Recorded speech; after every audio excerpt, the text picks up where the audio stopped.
नैब तरमीम कलअदम करार देने के खिलाफ हुकूमती अपीलों पर कार्रवाई मुकम्मल हो गई। अदालत ने फैसला महफूज कर लिया। समाअत के दौरान चीफ जस्टिस काजी फायजीसा ने रिमार्क्स दिए थे कि बज़ाहिर बानी पीटीआई की हुकूमत भी सिर्फ सियासतदानों का एहतसाब चाहती थी, बाहर जाकर बड़े शेर बनते हैं, सामने कोई बात नहीं करता। समाअत के आगाज पर बानी पीटीआई को बजरिया वीडियो लिंक अदालत में पेश किया गया। चीफ जस्टिस काजी फायजीसा ने इस्तफसार किया कि क्या आप मखदूम अली खान के दलाइल अपना रहे हैं। वकील फारूक एच नाइक ने कहा कि मेरा मौक़िफ़ वही है, लेकिन दलाइल मेरे अपने हैं। मैंने तहरीरी मारूजात में अदालती फैसले के मुख्तलिफ नकात की निशानदही की है। मैंने सुप्रीम कोर्ट के फैसले पर अपने दलाइल तहरीर किए हैं। जस्टिस अतहर मिनुल्लाह ने कहा कि रूल्स के मुताबिक प्रिंसिपल अकाउंटेंट अफसर ही जिम्मेदार होता है। जस्टिस जमाल मंदुखेल ने कहा कि अगर कोई सेक्रेटरी करप्शन से इनकार करे तो सियासतदान क्या कर सकता है।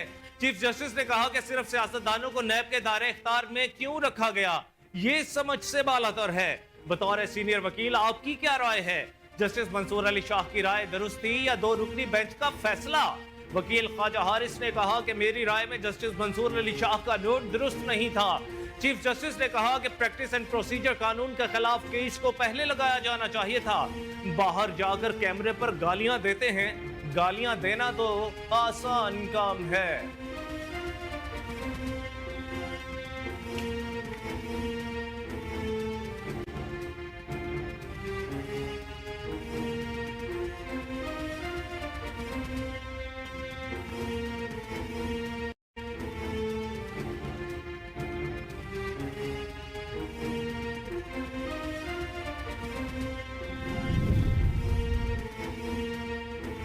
लाहौर हाई कोर्ट ने नैब के कानून में सदारती ऑर्डिनेंस के जरिए तरमीम के खिलाफ दरखास्त पर फैसला महफूज कर लिया।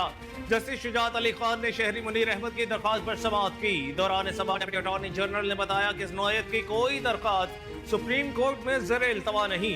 अदालत ने रिमार्क्स दिए कि क्या इमरजेंसी सूरत हाल थी कि सदारती ऑर्डिनेंस जारी किया गया। पार्लियामेंट की मौजूदगी में सदारती ऑर्डिनेंस जारी करने की क्यों जरूरत पेश आई। अजहर सिद्दीक एडवोकेट ने कहा कि सदारती ऑर्डिनेंस के खिलाफ हुक्म इम्तनाई जारी करे। वकील दरखास्त गुजार ने कहा कि नैब तरामीम का इख्तियार सिर्फ पार्लियामेंट को है, जबकि सदर ममलिकत सिर्फ इमरजेंसी में ऑर्डिनेंस जारी कर सकता है। सदर ममलिकत ने अपने इख्तियारात से तजावुज करते हुए ऑर्डिनेंस के तहत तरामीम की और ऑर्डिनेंस कायम मकाम सदर ममलिकत ने जारी किया। वकील ने इस्तदा की कि सदारती ऑर्डिनेंस के जरिए नैब तरामीम के इक़दाम को कलअदम करार दिया जाए। दरखास्त में नैब के कानून में जिस्मानी रिमांड 14 दिनों से बढ़कर 40 दिन करने के इक़दाम को चैलेंज किया गया है।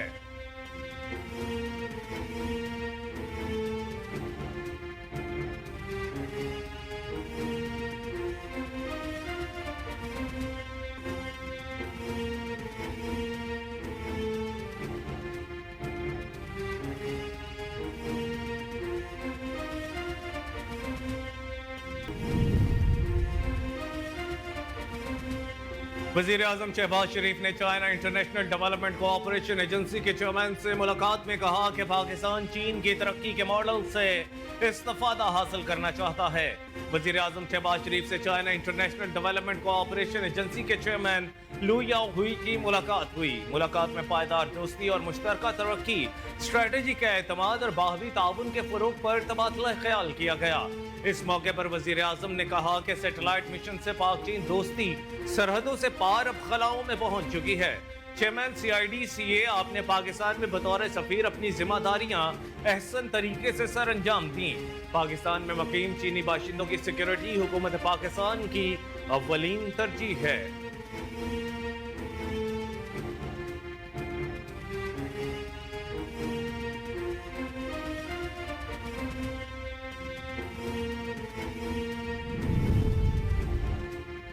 हुकूमत ने एक बार फिर महंगाई के सताए आवाम पर बिजली बम गिराते हुए कीमतों में 3 रुपए 33 पैसे फी यूनिट इजाफा कर दिया। नेपरा जराए के मुताबिक बिजली की कीमतों में इजाफा माहाना फ्यूल एडजस्टमेंट की मद में किया गया है। बिजली की कीमतों में इजाफे का इतलाक रवा माह के बिलों पर होगा। सार्फिन से 3 रुपए 33 पैसे फी यूनिट इजाफा एक माह में वसूल किया जाएगा। जराए का मजीद कहना है कि बिजली की कीमतों में इजाफे का इतलाक के इलेक्ट्रिक और लाइफ लाइन सार्फिन पर नहीं होगा। नेपरा की जानिब से बिजली की कीमतों में इजाफे का नोटिफिकेशन भी जारी कर दिया गया है।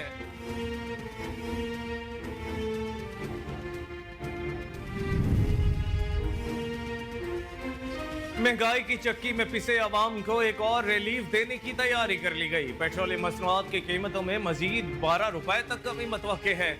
जराये के मुताबिक आलमी मंडी में पेट्रोल की कीमत में $5.14 की कमी होने से पाकिस्तान में पेट्रोल की कीमत में 12 रुपए फी लीटर कमी का इम्कान है। जराये ने बताया है कि आलमी मंडी में पेट्रोल की कीमत $79 फी बैरल की सतह पर आ गई है। इसी तरह आलमी मंडी में डीजल $4 की कीमत के बाद $93.88 पर ट्रेड कर रहा है। इसी तनासुब से पाकिस्तान में डीजल की कीमत में $8.45 की कमी मतवक्के है।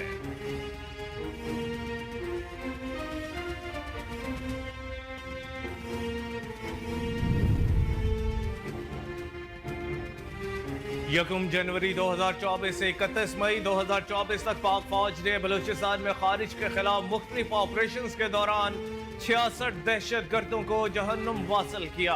पाक फौज की जानिब से बलूचिस्तान में साल 2024 के दौरान दहशत गर्दों के खिलाफ कार्रवाइयां की गई। अगस्त 2021 में अफगान तालिबान का अफगानिस्तान में कंट्रोल संभालने के बाद पाकिस्तान में दहशत गर्दी की एक नई लहर जाग उठी और दौरे हाजिर के खारिज तहरीक तालिबान ने इस्लामी जमहूरियत पाकिस्तान पर दहशत गर्द हमले तेज कर दिए, जिसकी सरकूबी के लिए अफवाज पाकिस्तान ने मौसर हिकमत अमली अपनाई। इस हिकमत अमली के तहत रमा साल पाकिस्तान में दहशत गर्दियों को जड़ से उखाड़ने के लिए अफवाज पाकिस्तान ने मरबूत और मुनज़्ज़म अंदाज में मुख्तलिफ ऑपरेशन किए। 3 जनवरी 2024 से 31 मई 2024 तक पाक फौज ने बलूचिस्तान में खारिज के खिलाफ मुख्तलिफ ऑपरेशन के दौरान 66 दहशत गर्दों को जहन्नुम वासिल, 27 को जख्मी जबकि 4 को जिंदा गिरफ्तार कर लिया।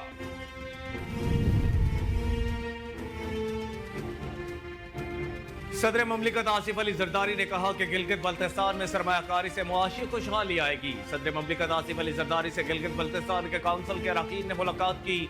सदर ममलिकत ने गिलगित बल्तिस्तान की समाजी इक्तसादी तरक्की पर तवज्जो की जरूरत पर जोर दिया। सदर ममलिकत को वफ्द ने गिलगित बल्तिस्तान की तरक्याती और माली जरूरियात बारे आगाह किया। मुलाकात में वफाकी वजीर बराए उमूर कश्मीर और गिलगित बल्तिस्तान इंजीनियर अमीर मकाम ने भी शिरकत की। वजीर आला गिलगित बल्तिस्तान गुलबर खान, गिलगित बल्तिस्तान काउंसिल के अरकान और आला सरकारी अफसरों ने भी शिरकत की। सदर ममलिकत आसिफ अली जरदारी ने कहा कि गिलगित बल्तिस्तान के अवाम को तहलीज पर बुनियादी सहूलियात की फराहमी के लिए सेहत, तालीम और सड़कों की इंफ्रास्ट्रक्चर की तरक्की के लिए इक़दाम किए जाएंगे। सदर ममलिकत ने गिलगित में हवाई अड्डे को वसअत देने, गिलगित बल्तिस्तान की तरक्की के लिए नए रास्ते तलाश करने की जरूरत पर भी जोर दिया।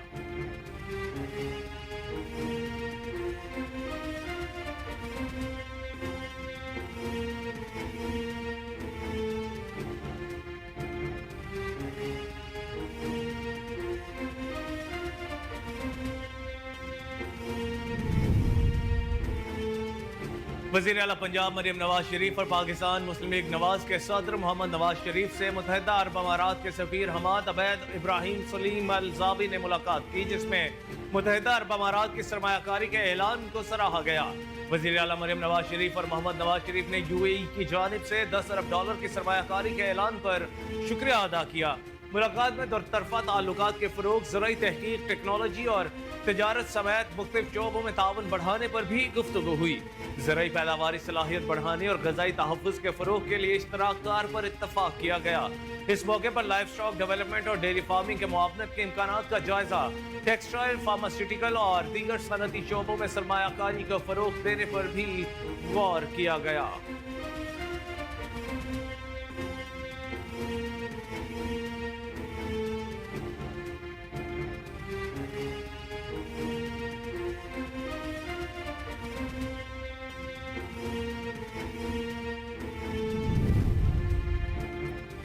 इसराइल ने गजा जंग के लिए हिमायत बढ़ाने की खातिर अमरीकी अरकान कांग्रेस को खुफिया तौर पर हदफ बनाना शुरू कर दिया। अमरीकी अखबार के मुताबिक अमरीकी अरकान कांग्रेस के खिलाफ यह ऑपरेशन इसराइली वजारत बराए डायस्पोरा अफेयर्स के अहकामात पर किया गया है।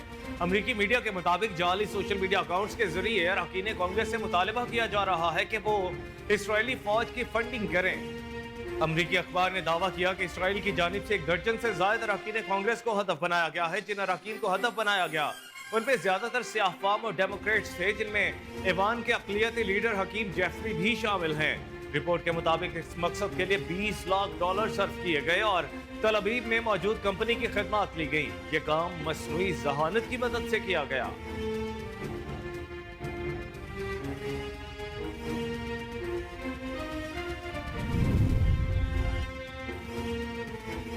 गजा में दहशतगर्द इस्राइल फौज हमलों का सिलसिला जारी है। गुज़श्ता 24 घंटों में मजीद 70 से ज्यादा फलस्तीनी शहीद हो गए।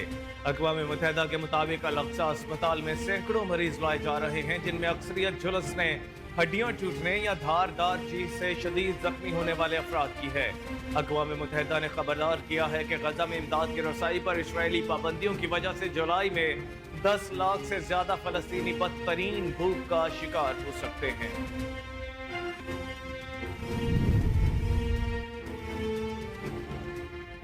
बॉलीवुड अदाकारा और लोकसभा का इंतखाबात जीतने वाली कंगना रनावत को एयरपोर्ट पर सिक्योरिटी एहलकार ने थप्पड़ मार दिया।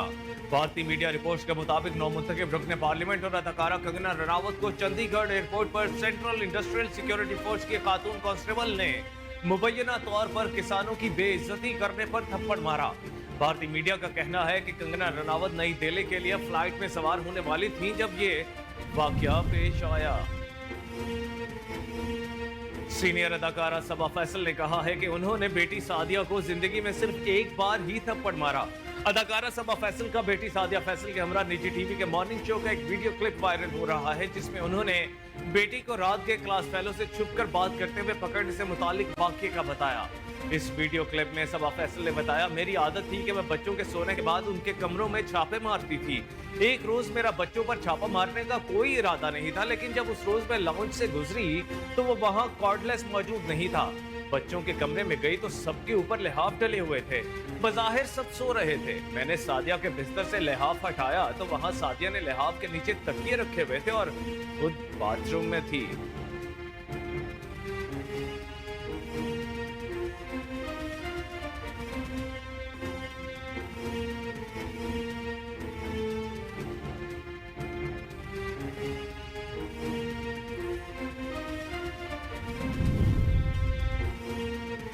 और पाकिस्तानी शोबिज़ इंडस्ट्री की खूबरू अदाकारा हिरा खान ने कहा है कि अरसलान खान से शादी न करती तो फिर कभी भी शादी न होती।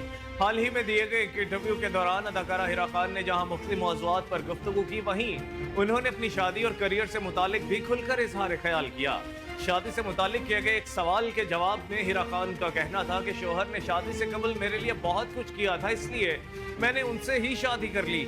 अगर अरसलान खान से शादी ना करती तो फिर मेरी कभी शादी ना होती, ना ही मैं किसी और से शादी करती। अदाकारा ने कहा कि शोहर अक्सर कहते रहते हैं जब कोई मर्द किसी काम करने वाली खातून से शादी करता है तो वो एक आदमी से शादी करता है। उनका कहना था कि उनकी शादी में कोई लड़का और लड़की नहीं और ना ही उन्होंने ये समझकर शादी की थी। शोहर और बीवी बराबर हैं, हमारी जिम्मेदारियां बराबर हैं। औरत होने के नाते मेरी जिम्मेदारियां अलग जरूर हैं, लेकिन मेरी अज़दवाजी जिंदगी में कोई लड़का और लड़की नहीं।